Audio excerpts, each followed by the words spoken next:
반갑습니다. 오늘은 고린도전서 12장을 여러분들과 함께 강해하도록 하겠습니다. 영적 은사에 대한 교훈입니다. 오늘도 강해를 해나가면서 하나님의 말씀을 여러분과 함께 읽도록 하겠습니다. 은사가 없다면 교회는 바로 세워질 수 없습니다. 은사는 하나님께서 각 지체들에게 주는 선물, 기프트입니다. 12장에서는 성령의 다양한 은사와 은사가 어떻게 사용되는지를 우리 몸의 비유를 통해서 설명을 해 나갑니다. 성령의 은사에 대한 것은 고린도 교회의 중요한 문제거리 중에 하나였습니다.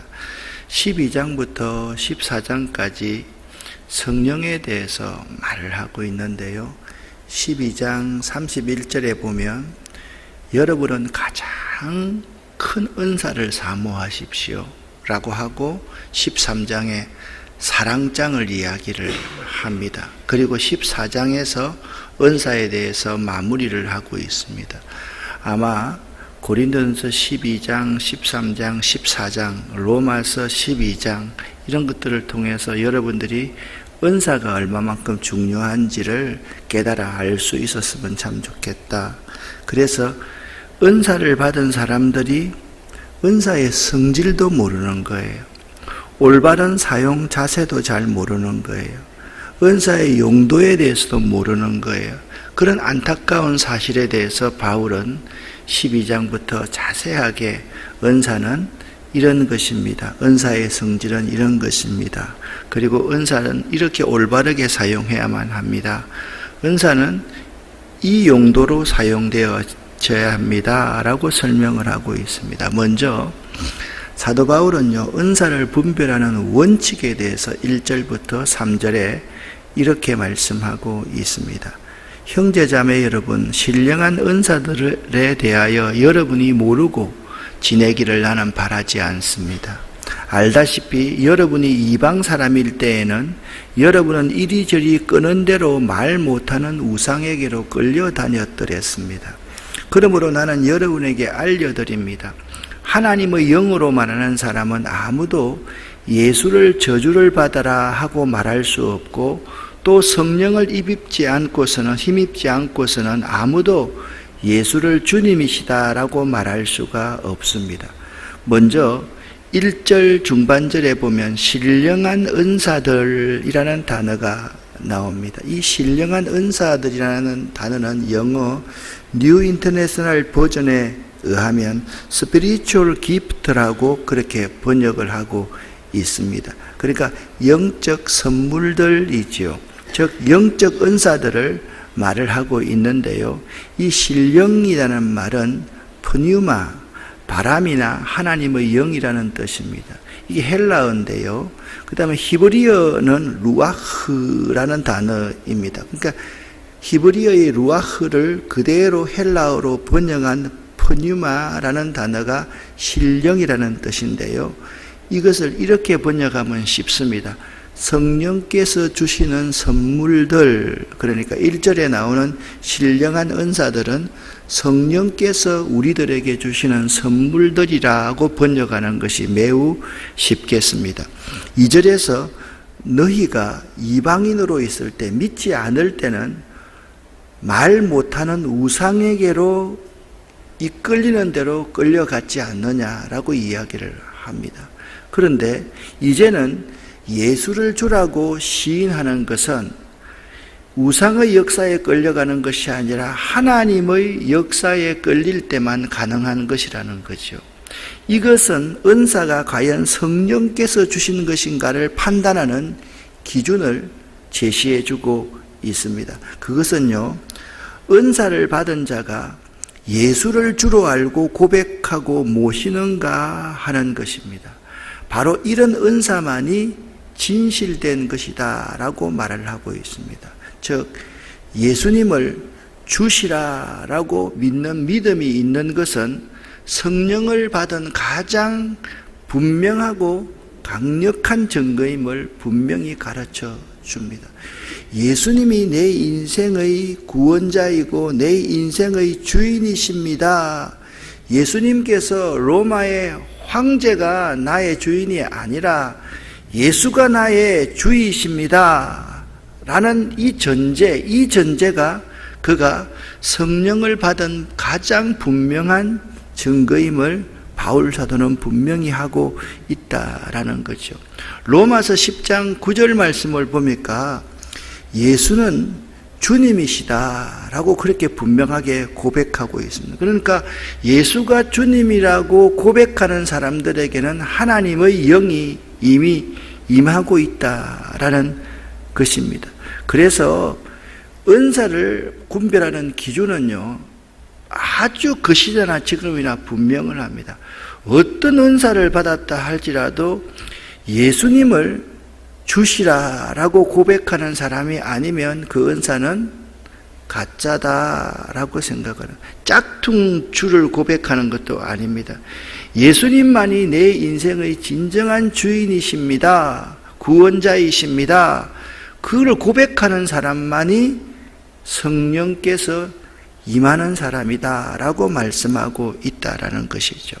4절부터 11절까지에서는요, 은사의 다양성과 일치성, 은사의 목적, 은사의 목록에 대해서 쭉 말씀을 하고 있습니다. 함께 읽어보겠습니다.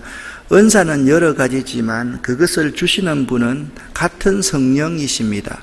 섬기는 일은 여러 가지지만 섬김을 받으시는 분은 같은 주님이십니다. 일의 성과는 여러 가지지만 모든 사람에게서 모든 일을 하시는 분은 같은 하나님이십니다. 각 사람에게 성령을 나타내 주시는 것은 공동이익을 위한 것입니다. 어떤 사람에게는 성령을 통하여 지혜의 말씀을 주시고 어떤 사람에게는 같은 성령을 따라 지식의 말씀을 주십니다. 어떤 사람에게는 같은 성령으로 믿음을 주시고 어떤 사람에게는 같은 성령으로 병 고치는 은사를 주십니다.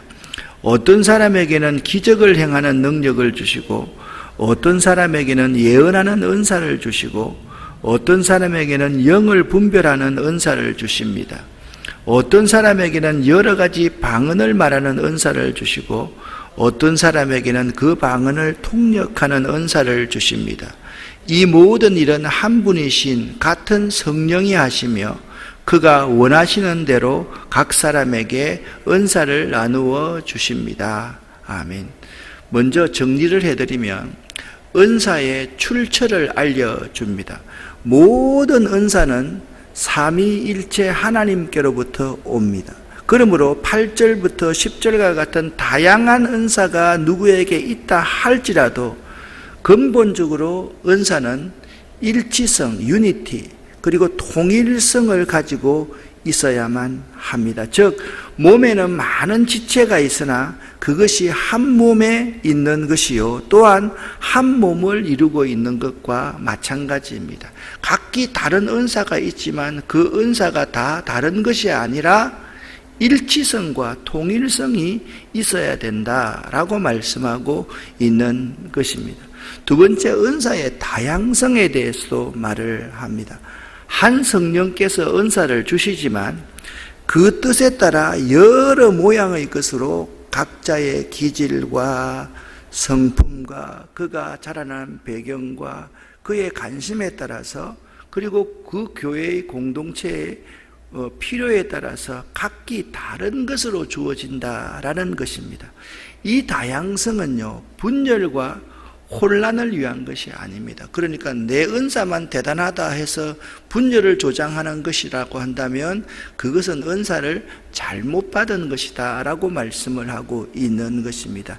이 다양성은 조화를, 하모니를 이루므로 풍부한 일치를 이루도록 하신 하나님의 지혜와 부요하심의 표현입니다. 마치 오케스트라에 지휘자가 있습니다. 그 콘닥이 각기 다양한 악기가 다 있고 또 그 오케스트라와 함께 협연을 하는 합창단이 있을 때 다양한 목소리와 다양한 악기가 한 악기만 튀어나오면 안 되듯이 조화, 하모니를 이루는 것이 매우 중요한 것처럼 은사는 반드시 다양성이 있습니다. 그러나 그 다양성은 반드시 하모니, 조화를 이루어야만 된다라고 말씀을 하고 있습니다. 세 번째, 은사를 주시는 목적을 분명하게 말합니다. 은사는 교회의 유익을 위하여 주어진 것으로, 분명히 알아야 합니다. 은사는 공동체의 유익을 위하여 주어진 것으로서 봉사하고 덕을 세우지 않으면 안 됩니다. 은사를 받은 사람이 자기를 나타내거나 자기를 자랑하거나 혹은 별로 남이 주목을 끌지 못하는 은사를 받았다거나 전혀 은사를 받지 못한 사람들이 불평을 하는 것은 우스운 일입니다. 어떤 사람은 은사를 받지 못했다고 불평하는 사람이 있습니다. 아닙니다, 여러분. 그 은사는 삼위일체 하나님이 그 공동체와 각 사람의 필요에 따라서 나누어주는 것이기 때문에 우리는 은사를 사모해야만 되지 우리가 받지 못했다고 불평해서는 안 되는 것입니다. 즉, 모든 은사는 하나님께로부터 옵니다. 은사는 다양합니다. 다양하지만은 반드시 이 통일성과 일치성을 가져야 된다라는 것입니다. 또한 은사는 왜 주느냐? 교회 공동체의 유익을 위해 주어지는 것으로서 봉사하고 덕을 세워야만 하는 것입니다. 그래서 4절에 은사는 여러 가지나 성령은 같고, 5절에 주는 같으며 6절에 하나님은 같으니 라고 말을 합니다. 특별히 8절부터 11절에 다양한 은사에 대해서 말하고 있지만 핵심은 한 성령입니다. 궁극적으로 은사는 다양할 수가 있으나 동일한 성령에 의해서 주어진다라는 것입니다. 그러면 오늘 본문에는 나와 있지 않지만 성령의 목적이 무엇입니까? 바로 예수를 증언하는 일이 성령의 목적입니다. 그래서 성령은 종종 3절처럼 하나님의 영으로 그렇게 소개되기도 하고, 사도행전 16장 7절에 보면 예수의 영이라고 그렇게 소개되기도 한다라는 것입니다. 이 다양성과 일치성에 대한 비유를 들고 있습니다. 바울은요, 앞서서 은사의 다양성과 일치성에 대해서 말했습니다. 이제 그 내용을 이해시키고 고린도 교회 성도들에게 그들의 의무를 상기시키기 위해서 그리스도의 몸인 교회를 우리 인간의 몸에 비유하여 그들을 깨우쳐 주려고 합니다. 첫 번째, 한 몸은 여러 지체를 가지고 있고 여러 지체가 한 몸을 이룹니다. 몸이 많은 지체를 가졌으나 하나인 것 같이 고린도 교회도 많은 성도들이 모여 있으나 하나이며, 많은 은사와 직임들은 교회의 하나됨을 위해서 유익하게 사용되어야 한다라는 것입니다. 둘째, 가장 비천한 지체라도 몸의 한 부분임을 강조하고 있습니다. 가장 비참한 자라고 해서 그가 믿는 자라면 어떤 지위나 특별한 은사를 받지 못했다고 해서 그리스도에게 속하지 않았다라고 말할 수가 없는 것입니다. 모든 지체는 다 귀하기 때문입니다. 예를 들면 손가락이 베어 있으면 이 손가락 베인 것 때문에 아픕니다. 그런데 손을 잘라버립니까? 아니지 않습니까? 가장 비천한 것이라 할지라도 몸의 한 부분이기 때문에 귀하다라고 그렇게 비유를 통해서 말을 하고 있습니다. 세 번째, 몸의 지체는 서로 차이가 있어야만 하며 그것이 서로를 위해서 필요하다라는 것입니다. 여러 은사와 지체가 있음으로써 은사가 다 차이가 있는 거죠. 그런데 그것이 바로 균형 있고 아름답게 조화를 이루어야 한다라고 말씀하고 있습니다. 그러니까 전혀 불필요한 지체가 없듯이 불필요한 은사도 없다라고 말씀하고 있습니다. 네 번째입니다. 몸의 각 지체의 위치와 기능은 하나님이 다 맡겨주신 그 거룩한 뜻대로 사용되어져야만 합니다. 그리스도의 몸인 교회도요, 내가 받은 은사가 최고다 그렇게 말해서는 안 된다. 각기 부여된 그 역할을 잘 감당해야지 몸이 되듯이 은사도 자기에게 주어진 은사 그것을 공동체를 위해서 봉사하는, 그러한 덕스럽게 봉사하는 이 자세를 가지고 조화를 이룰 수 있음을 말씀하고 있습니다. 다섯째로, 성도는 이런 사실을 분명히 알고 무슨 일을 하든지 서로의 부족함을 채워주기 위해서 은사가 있다라는 것입니다. 서로를 돌아보며 유익하게 하는 쪽으로 행동하고 생활해야지 결코 자랑하거나 타인들을 경멸하거나 무시하거나 비난하거나 분쟁하거나 시기해서는 결코 안 된다라는 것입니다. 바울이 비유해서 주는 이 5가지 메시지를 3가지로 제가 요약을 해보았습니다. 서로가 서로에게 필요한 존재로 부름을 받았다라는 것입니다.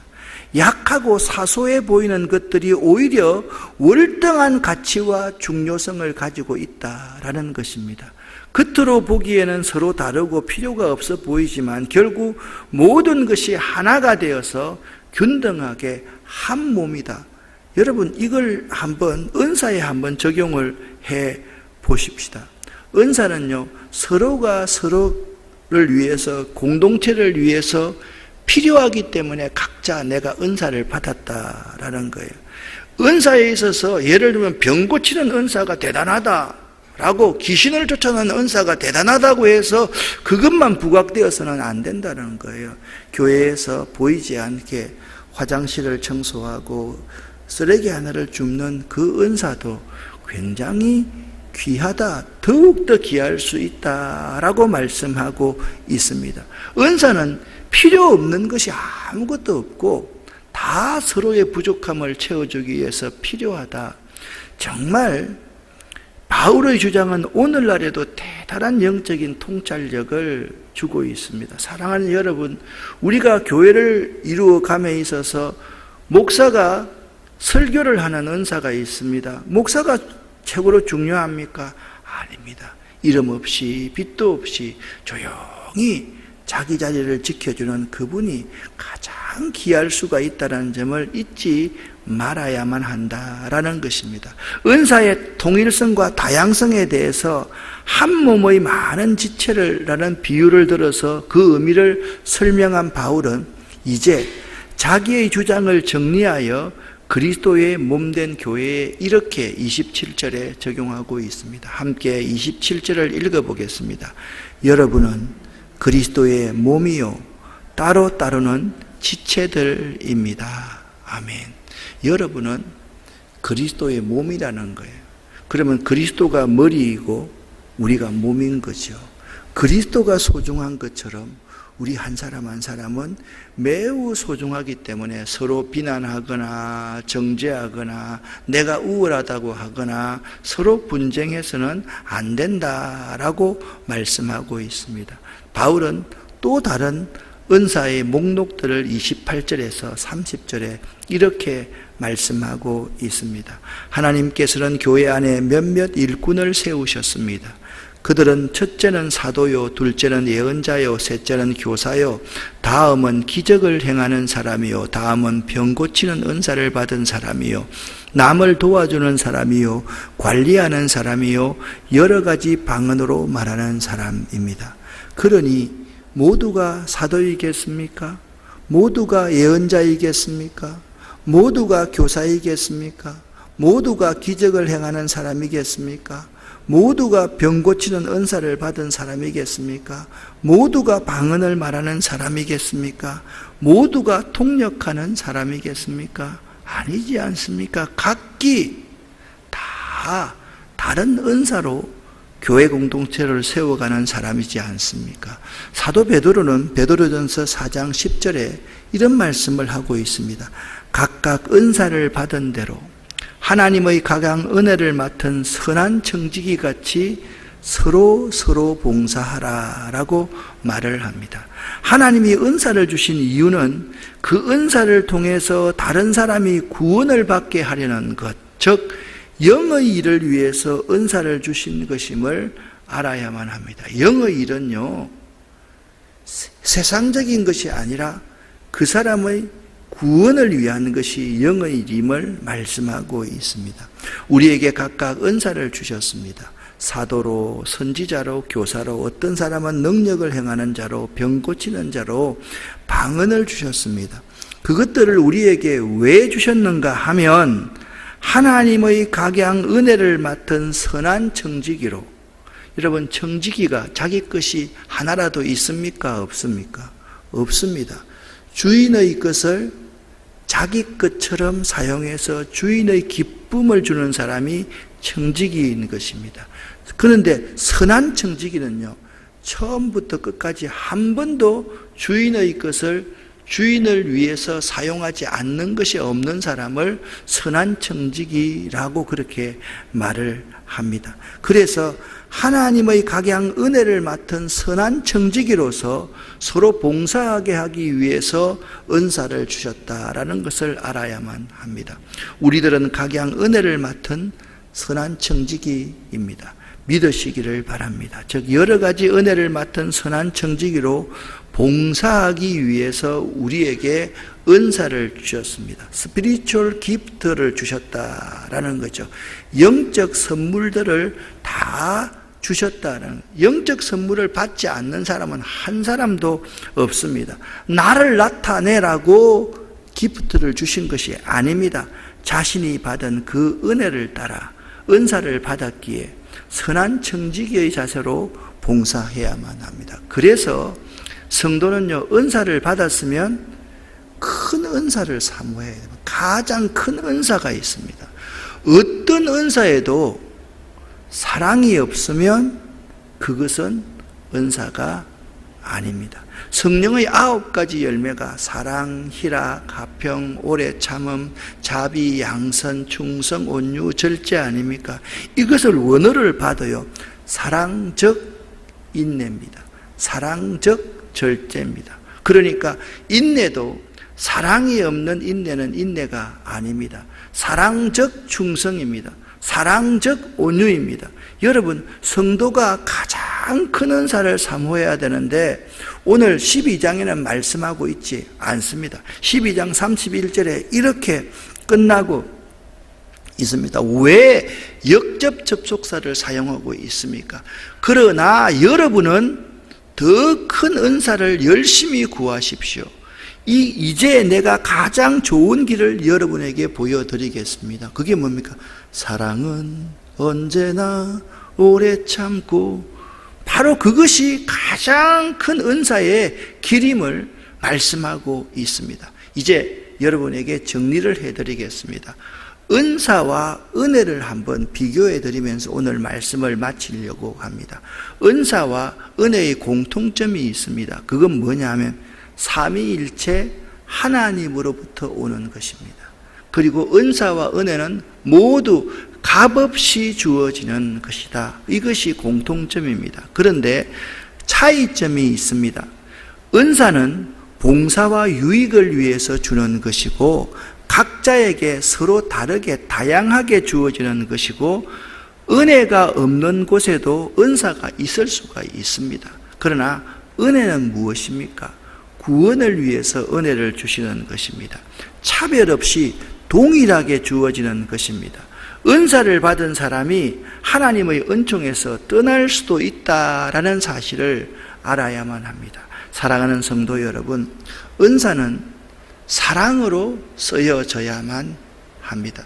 오늘날 안타까운 것은 은사가 있는 사역자들이 가만히 보면 사랑으로 은사를 쓰는 것이 아니라 직업의 하나의 도구로서 은사를 사용하는 사람들을 많이 봅니다. 혹시나 우리들 가운데 어떤 특별한 은사가 있는 사람들이 하나님의 그저 받은 은혜를 받아가지고 자기를 위해서 사용을 한다면 그것이 헤롯처럼 충이 먹어서 죽을 수 있다는 사실을 두렵게 생각할 수 있어야만 합니다. 은사는 사랑으로 쓰여져야 하며 바로 그럴 때 참다운 유익이 된다. 꼭 기억할 수 있기를 예수 이름으로 간절히 축원합니다. 기도하겠습니다. 살아계신 하나님 아버지, 감사합니다. 오늘 하나님께서 우리에게 주신 영적인 선물들에 대해서 생각해 볼 수 있게 도와주심을 감사합니다. 우리가 모든 일에 선한 청지기 같이 교회 공동체를 위해서 봉사하고 충성하고 헌신할 수 있도록 도와주시옵소서. 아무도 그 은사를 자랑하지 않도록 도와주시고, 특별히 저희 교역자들 그리고 저희 직분자들 우리 은사를 자랑하지 않도록 도와주시고, 지체의 부족함을 채워주고 보완해주고 일치를 시키고 조화를 시켜 나갈 수 있는 저희들 될 수 있도록 도와주시옵소서. 하나님, 오늘 하루도 믿음으로 승리하는 하루가 되기를 원하고 기도의 응답을 받고 돌아가기를 원합니다. 하나님, 응답하여 주시옵소서. 하나님, 사랑하는 자에게 잠을 주신다고 했는데 하나님, 잠도 주시고 우리의 병도 고쳐주시고 우리의 경제적인 문제도 해결해 주셔서 하나님께 영광 돌리는 저희들 될 수 있도록 도와주시옵소서. 예수 그리스도 이름으로 축복하옵고 간절히 기도 올립니다. 아멘.